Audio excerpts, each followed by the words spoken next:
My name is Kim, and I think if it hadn't been for my sister, I would have killed my colleague, Charlie. I'm actually pretty sure of it. My sister's name is Jamie, and the story isn't really about her. What I have to say about Jamie, though, is that she, from a young age, has been drawn to paranormal and supernatural forces. It started when she was very little, with cartoons about magic and wizards, but as she grew older, 13, 14, she began to take it seriously. She learned to read tarot cards, studied about occultism, and was drawn to witchcraft and Wicca. And couldn't stand our parents' worried looks anymore, she moved out. Although we are as different as night and day, I love her, and we're in close contact. She's one of my best friends. I don't really know where she is right now, only that she's found her way in spiritism and alchemy and got a pretty cool job that fulfills her needs. Good for her. I'll come back to her later. I was always the popular one out of the two of us, good at studying and good at sports. I think I've always looked nice. I don't want to say that I'm overly beautiful, but I look well kept and I wear colorful, modern clothes. I have many friends and a sweetheart of a boyfriend. Now that I think about it, I think I have such a big social life because I just love people. Being alone is just boring. I am genuinely curious about others and want to bring life to the party. Hard to do that alone. That's why no one was surprised when I got a part-time job at Victoria's Choice, a boutique in town where I dealt with people all day. A little gem, beautiful, tasteful designer clothes from Milan, satin and silk dresses and skirts, lace lingerie, and a small selection of heels and boots. I had been in love with the store since forever. Before Victoria herself told me I was hired, and I jumped for joy. I rarely went there. The clothes aren't cheap, and the women who always browsed around there had an air of, "Don't come near me.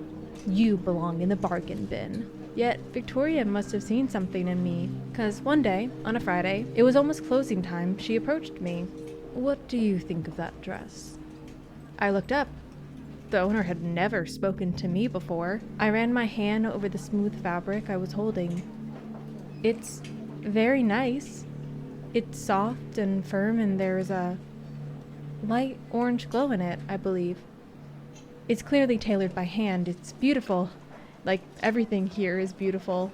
"That's very kind of you." She smiled and then said, "You can have it." I almost dropped the dress. "What did you say?" "It's for you." She tore off the price tag with a jerk. "I think it'll suit you well. Try it on." It fit perfectly. "But madam, I can't accept this." She left a full, generous laugh. "Call me Vic." And then, conspiratorially, "But you'll have to do something for it." Oh, I said. "Come work for me." "What? Do you have experience?" It was pointless to lie. "Not a minute." Honesty. I like that. "No problem. I'll teach you how to sell. You're beautiful and friendly. You have something soft. And there's a very positive energy around you. I think you'll be an asset to my store." If only my boyfriend would say things like that to me. Now, I'm gonna say something that were Victoria's words. I'm a natural at selling clothes. I perfectly sense what drives people to the store. Bargain hunters, 2-minute scanners, big spenders. I can just tell by their walk, their way of looking, and how they sift through the clothes. One day, after 6 months or so, we had developed our own little sign language, so we could signal what kind of customer we had on our hands when the doorbell rang and someone entered the store. I clicked with the customers. With every customer, you might think. Yes, I mean it. All of them. I had the best job in the world, together with Vic. And yes, I'm speaking in the past tense. The place was doing so well that Victoria wanted to open up a second store on the other side of town. You can imagine that was a huge hassle. The rent, the setup, the clothing line, staff. She was busy with it, day and night. Victoria was almost never in the store, but I couldn't handle the rush, especially on weekends alone. A second saleswoman was hired. Charlie.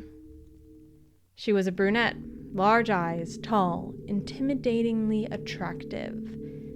She was terrible. Charlie was the opposite of the professional, authentic, and sweet Victoria. Bossy, lazy, surly, and downright offensive if she had slept poorly. And worse, she was almost 3 years younger than me. It started small.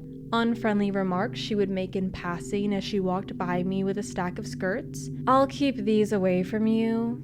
You wouldn't fit into them anyway." I didn't really know what to do with her. At first, I shrugged it off, but the more I ignored her teasing, the more I began to doubt myself. Was I indeed too fat? Did my face really look like I'd been dunked in a flour bin? Was my taste indeed one-sided and a bit common? I wanted to talk to Victoria about it, but she was rarely there, and when she was, never more than an hour. I never found the right moment to express my feelings. It went from bad to worse. One day, Charlie no longer called me by my first name, but she'd come up with a nickname for me. Thubsy. I couldn't believe it. 25 years old, and a nickname like that. When I confronted her about her lack of decency and professionalism, she rolled her eyes and retorted that I was far too serious and couldn't take a joke. After Charlie had been working in the store for quite some time, the so-called joke had turned into grotesque drama. Charlie gossiped about me to customers. When she counted the cash register after closing, there was always a shortage, and she blamed me. One day, a heel broke off of a shoe, and she blamed me. It didn't stop. Every day, it got worse. I felt mentally and physically exhausted. That was not strange. I ate almost nothing. I barely slept. My mother asked me what the hell was going on. My boyfriend complained that on my days off I only wanted to lie in bed. My best friend Kate hardly recognized me anymore. "You're a shadow of who you once were. Quit that job. Find something else." But I couldn't stop. I didn't want to stop. That would mean Charlie had won, and that was the last thing I wanted. I had to show defiance, but how? I had never needed to before. I was always the one that made bullies back down. I told Jamie on the phone, "My name is Elf now. You know that." "Okay, Elf, then listen," I told her, and she listened. And then my sister came up with a plan. 2 weeks later, Victoria appeared in the store. She told us that the second store was doing very well after a festive opening and that her team had earned an outing. "I'm thrilled with you all," she said, looking at Charlie. I felt small and stupid and fat, but when Victoria asked if anyone had a fun idea for an outing, I seized the opportunity. "Next week there's a huge circus in town. There are supposed to be acts with acrobats and wild animals, fire breathers and illusionists, food trucks, mobile bars. How about that?" Charlie sighed loudly, but Victoria was enthusiastic. "When do you ever see a circus anymore? Amazing. Kim, next Friday?" There were 4 of us. Victoria, Charlie, me, and Angie, the other girl who worked in the second store. It was a warm and dry day, but it was even warmer inside the huge tent. But the show with elephants and lions was amazing. We wandered around, each with a cotton candy, like kids. Vic ordered ginger beer from a stall and then pointed to a black tent with stars. There was a sign next to it. "A fortune teller. Hilarious. We have to go in." Our boss led the way, and soon we were sitting in darkness on a small rug. In front of us sat a young woman in a purple robe that lit a candle. Stars were tattooed on her fingers. She must have seen me looking at them when she said, "I can read the stars, like stories in a book." "Uh-huh," said Charlie, pointing at an orb on her small table. "And you can predict the future with that, I suppose?" "Actually, yes. Today you may choose. What will it be? Your future predicted, or a wish?" We played along and cheered, but Charlie looked grim. "Just one wish? Shouldn't there be 3? Who does not honor the little? Said the fortune teller. Vic, Angie, and I chose to have our futures told, which, oddly enough, all three were crammed with wealth, handsome men, and glorious careers. But Charlie chose a wish. Certainly, said the woman. I looked at Charlie, at her light-skinned complexion and dark hair that always shone, even when the sun didn't shine on it, at her perfect skin and graceful fingers. I sometimes wondered if the reason she belittled me so much had to do with the fact that Charlie might be very insecure herself. Perhaps she looked so much in the store mirrors because she doubted her appearance, not because she admired herself. When she spoke, I was sure of it. It was the first. I wish, she said. I wish that my beauty will last forever. There was a silence. I saw how Angie held back her laughter. It was not strange. She expressed the wish so exaggeratedly, so seriously, as if she really believed she would never age another day. The fortune teller threw bones into a bowl, curled her fingers, and spoke a few unintelligible words. Then something strange happened.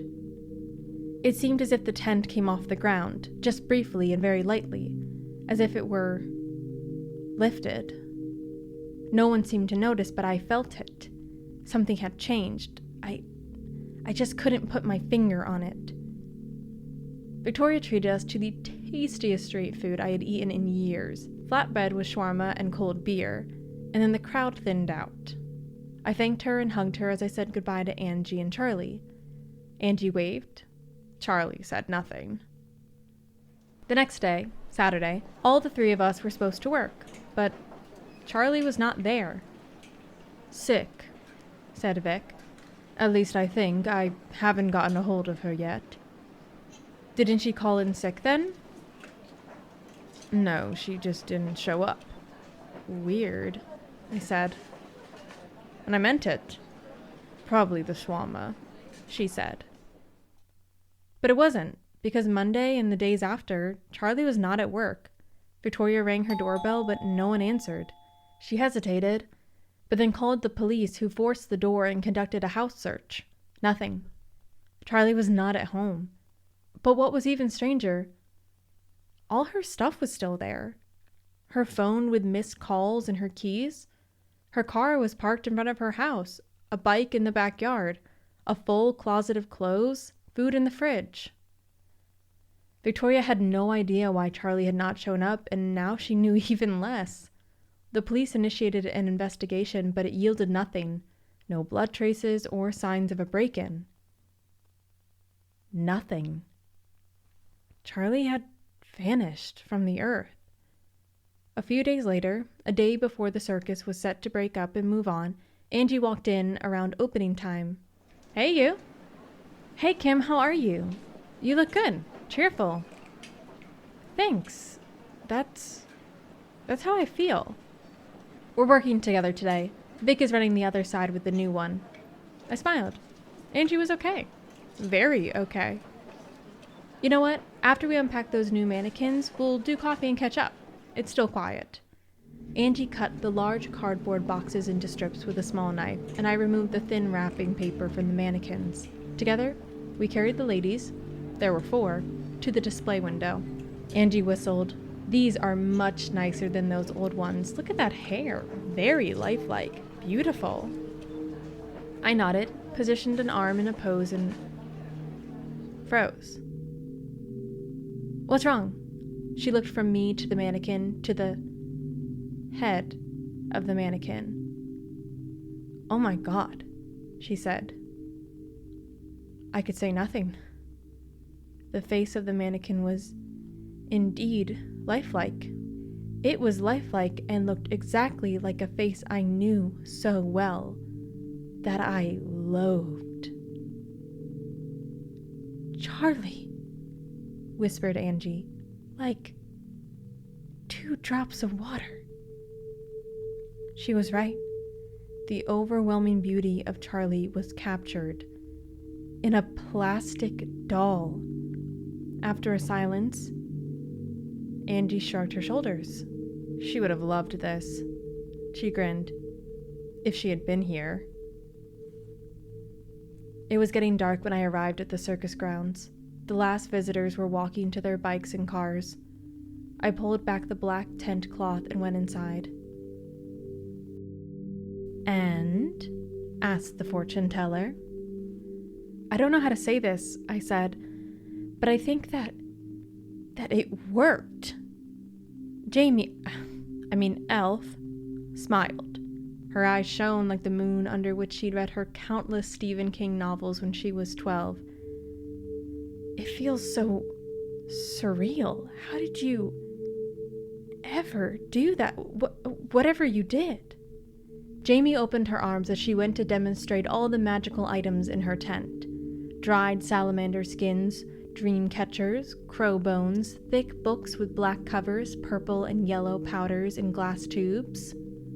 She winked. "I'm glad your wish came true, too."